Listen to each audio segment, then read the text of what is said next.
samahan at hindi inaasahan.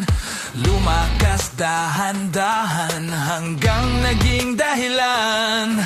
Dahil madami ang inggit, pikit, pikit, pikit, at pilit na binabangga ang bumangga-giba.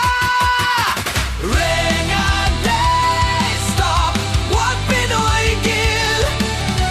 Since day one, malakas na, at hanggang ngayon, tuloy-tuloy pa rin ang paglakas.